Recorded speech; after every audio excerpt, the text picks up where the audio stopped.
Existe um superpoder com o qual eu fantasio nesses momentos da vida que a gente tá tão atribulado, com tantas coisas pra fazer e com prioridades que dançam entre si o tempo todo, que parece que a gente nunca chega no final dessa lista,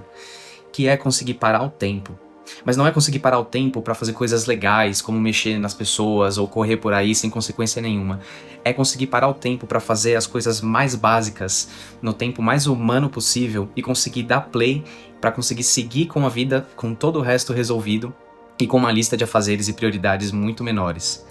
É muito difícil não flertar com esse pensamento todo dia nesses momentos, principalmente porque quando você se encontra nesses momentos, você entra numa qualidade de piloto automático que você começa a sentir medo de talvez estar fazendo tantas coisas e estar fazendo tantas coisas tão repetidamente que muitas das coisas que você deveria parar, olhar em volta e aproveitar simplesmente estão passando batido. E você tá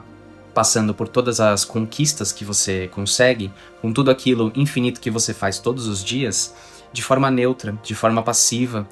de forma insignificante, até começar a iniciar uma nova tarefa, um novo trabalho, executar algo para uma consequência que, novamente, você vai passar batido por ela e não vai aproveitar em compensação a todo o esforço que foi conseguir ela. E nesses tempos em que a vida parece muito um piloto automático entre o ponto A e o ponto B, eu penso que, ao invés de encarar as coisas dessa forma, como se eu conseguisse parar o tempo para conseguir desfrutar delas,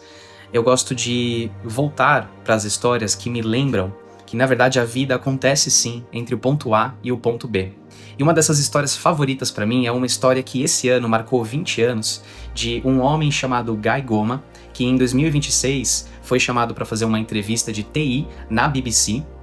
e no saguão da emissora foi confundido com um cara com o mesmo nome dele e colocado ao vivo para falar em uma entrevista sobre a polêmica do download de músicas ilegais na internet. E ao invés dele se desesperar, ele manteve a compostura, ele entendeu a confusão e ali ele simplesmente fingiu que ele era essa outra pessoa para não constranger ninguém que tinha colocado ele para dentro daquela entrevista.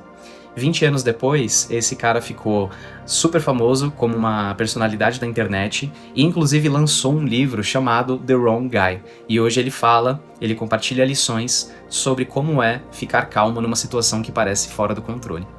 E eu amo lembrar dessa história justamente porque o Guy Goma e a história de como ele se manteve calmo numa entrevista errada 20 anos atrás é um lembrete vivo de que a vida acontece sim quando você menos espera.